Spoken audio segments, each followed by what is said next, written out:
This is Make it plain. Make it plain. MIP With Masamela Matfumo. Mark Thompson. Make it plain. Get woke. Ladies and gentlemen, time again for our weekly segment, your favorite and mine, Thursday Coast, with the founder and publisher of dailycoast.com, founder of Civics with a Q, and the host of the ever-popular podcast, The Brief. Download wherever you get your podcasts. Marcos joins us once again from the left coast. Hey, man, how are you? Doing great. How are you doing, Mark? I'm good. What were your thoughts? Did you even bother to watch the debate? No. Sorry. We can't talk about the debate because it was funny. There was a headline, I think it was CNN, that was like, the stakes, what are the stakes at tonight's debate? And it's like zero, literally zero. Not only has Trump gone from about 40% in the primary polling at the beginning of the year, he's around 60% now. But the cast of clowns that are supposedly opposing him, they still don't criticize him. It's other than Chris Christie, who is probably the one person who's less popular than Donald Trump. I'm not sure what they think they are doing. And we've talked about this from the first debate, right? Their one chance was to gang up on Trump and create a narrative that there was real opposition to Donald Trump. And instead, they still treat him like kid clubs. And so they're also rants. They weren't able to create that narrative. They're a joke. Ron DeSantis gets creepier and creepier. I didn't watch the debate, but I watched those clips that are circulating on social media, and he's weird. And Vivek was as obnoxious as always. And I think even Republicans have lost patience with him. And Christie attacked Trump. Nobody's taking Christie seriously. And so I guess that's Nikki Haley. And Nikki Haley's sitting at 10% in the polls. So I'm not sure there were no stakes. They had stakes early on. They decided to not attack Trump. And that was that. That was the end of that primary. One of the things I did find that happened too, which is curious, Vivek and DeSantis ganged up on Nikki. Right. I don't know, well, you usually gang up on somebody who's a front runner or a threat. And even she looked puzzled. Y'all know I ain't going away either. I don't understand. So it's okay. It's like they had a meeting and said, this is absurd. There's nothing for us else to do. So let's just attack her because we don't have anything else. And then Chris Christie's defending her as a woman. I'm like, why are you all even? And I felt sorry for her, but I didn't understand. No, seriously. They might as well have attacked you or me. We weren't even there.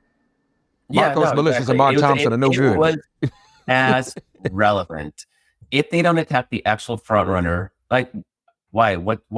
There's literally no point to what they're doing. And it's a waste of everybody's time. And I just saw the news about literally 3 minutes ago, Mark, that CNN is going to host 2 more of these primary debates. And I'm just wondering why? Why? Maybe it's notable that Republicans are letting CNN host the debate, 2 of them, after they acted like they weren't going to do any debates. But I don't understand what they think they're getting out of it, because they won't go after Donald Trump. They won't go after the actual real front runner. That's what they should all be ganging up on. Can you imagine if all 4 of them just like relentlessly attacking Donald Trump? And maybe they might create at least a little bit of momentum. But Nikki Haley, that's your threat, guys. Okay. None of them are going to be vice president. So it's not like you're even auditioning to be Trump's vice president. So there's literally no point. None. Did you see Kevin McCarthy's resignation coming? Yeah. In a way that I'm surprised that Nancy Pelosi hasn't resigned, to be honest. Once you're at the top, it's a little to stick around once you're no longer at the top. It's just, was he really going to go back to being a backbencher? Didn't really make a lot of sense. So generally speaking, anytime a leader is ousted in a legislative body, and not just in the US, but just generally speaking, that's usually a sign that your time has come, go away. And you see it a lot in British parliamentary system where prime minister loses and then they usher out the loser. And Republicans, Mark, I can't understate just what a disaster losing McCarthy is for the Republicans. He was their single financial fundraising draw in the House. Trump ain't going to help no House Republicans, right? Because usually you have the standard bearer also helps the House. And no, there's no Trump's out for himself. He's doing his own thing. And McCarthy was really good at raising money. He raised, his PAC alone raised $70 million in the last 2 years. That's not including the money he raised for the NRCC, the National Republican Congressional Committee, their House fundraising arm. He raised hundreds of millions of dollars altogether in the last couple of years. And that's gone. That's gone. And in fact, I heard the story today in Politico about how the California Republicans down in Orange County, which is their battleground, very expensive districts for they're in the Los Angeles media market. And they really were propped up by McCarthy's money. And that's gone. He's taking it all with him. So I know a lot of Republicans are complaining that he quit and that their margin has shrunk in the House. Margin's fine. They're going to be okay. Best case scenario, they'll still have a 6-seat majority in the House. That's best case if we win special election and win the Santos seat and so on. That's not as big of a deal to me. And yeah, it makes it easier to win, maybe to get the House back, but not really, because McCarthy seat, Trump won it by 40 points. So it's not really a competitive seat, but his money, Mark, and that Mike Johnson does not raise money. He's never raised money. In fact, the last thing we saw was, did you see this, Mark, yesterday? It's circulating where the last public appearance he made a couple of weeks ago, where he said he was like Moses. He was having his Moses moment, that he was brought in by God to have a Moses moment.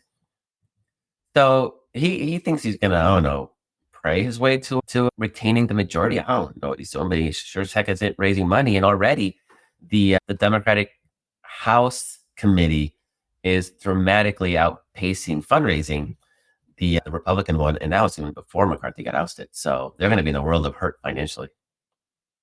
That's a very bizarre situation. And even in the Senate, McConnell's just checked out. He's checked out. He's not raising money. It's going to be a weird, and I think part of it is that all the money is going to Trump. He's sucking it all up. He doesn't share. Speaking of Trump, you've just written about there's a possibility. It seems as if some of the media is covering Trump being a radical threat more. Is that what you're finding? Yeah, we're seeing more of it, and a lot of it, Mark, is just because I don't know if they have a choice. Sean Hannity asked him twice if he was going to be a dictator, and both times Trump said, on day one. My whole theme has been, you don't have to believe us. Just hear what they're saying. Listen to what they're saying. And all of them, Steve Bannon and Patel and Trump, they're all promising fascism. They're not hiding it. J.D. Vance is demanding an investigation into a Washington Post columnist for writing that Trump is promising fascism. This is the future we're talking about. Liz Cheney said that if Trump is elected, it may be our last election. And it's not hyperbole. This is what is absolutely, I don't know if people don't want to internalize it. They don't believe it.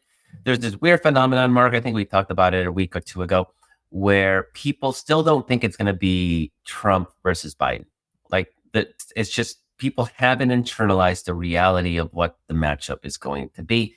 They think that primaries are going to give us somebody else. They don't know what that looks like. They don't even know who's running. They don't seem to care, to be honest. They just think something else is going to happen. They don't want to believe it.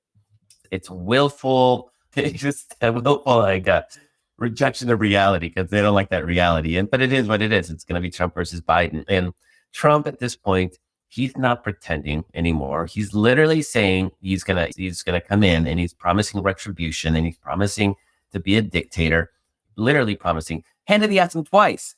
It was a softball. He even said, people are accusing you wrongly of wanting to be a dictator. Honestly, that's crazy talk, Brian. What do you say? No, I'll be a dictator on day one. You don't really mean that, do you? I'm going to be a dictator on day one. Oh my God. Right. Believe them. They are promising exactly what they want to deliver. And what Mark, Trump always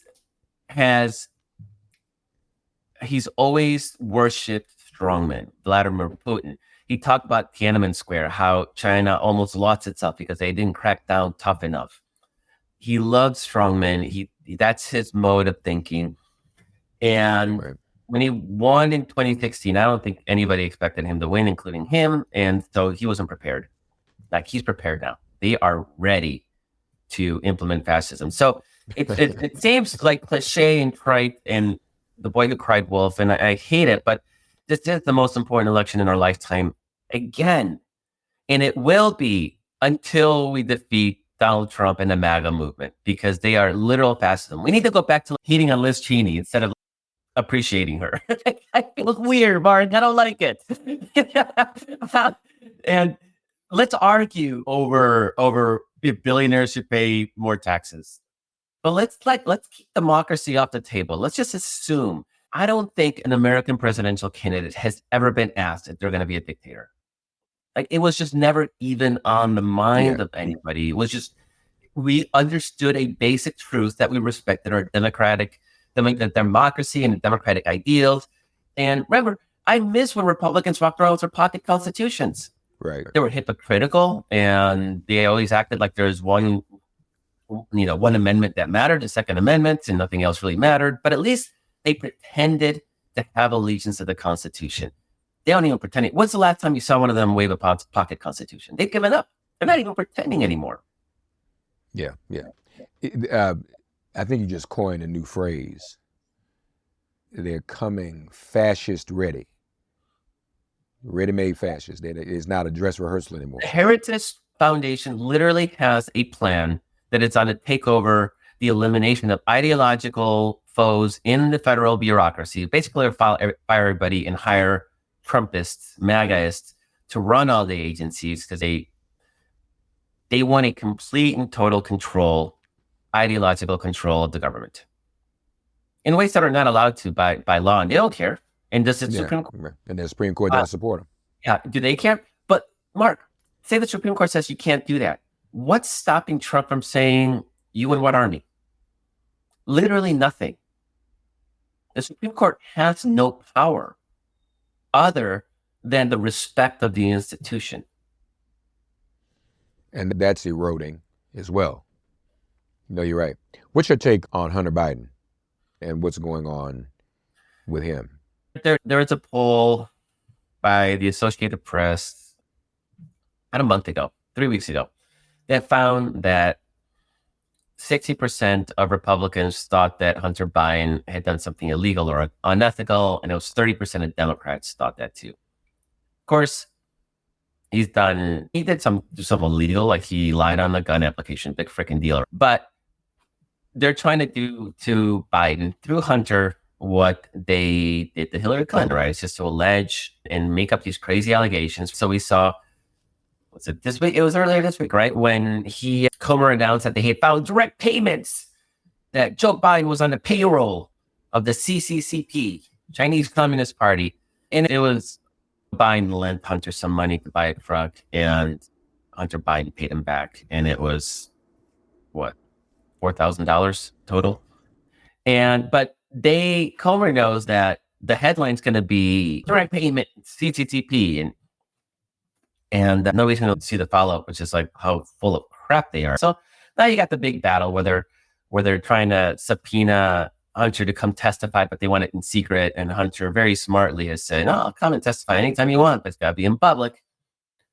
And so today, James Comer and Jim Jordan, very hilariously, wrote a letter saying that he had to come at a certain day to testify privately, and that he had no choice or they would hold him in contempt. And let's just remember that Jim Jordan's the same guy that ignored at least 2 congressional subpoenas in the January 6th investigative committee. And he claimed at the time that the subpoenas were illegal because they served no legislative purpose, as though insurrection is not a key. But now we're supposed to pretend that Hunter Biden, because he lied on the gun application and didn't pay some taxes, that served some legislative purpose. The hypocrisy is so patently absurd, but the same way Republicans showed, like, you can ignore that stuff. What are the consequences? Jim Jordan's still there, and he's pretending now that he has authority to compel people to testimony. Mark, if they subpoenaed me, I'd give them the middle finger. And then they'd call me contempt, and I'd give them the middle finger again. What are they going to do? Yeah. They're going to lock him up? Yeah. No, that's not.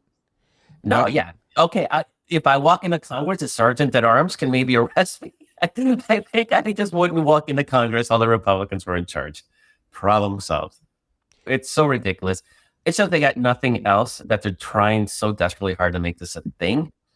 Some people are going to believe it. That's probably what they're hoping in the end, that some people think that the Bidens are corrupt, because obviously Donald Trump is corrupt, and you want to muddy the waters. You want people to go, oh, they're all corrupt.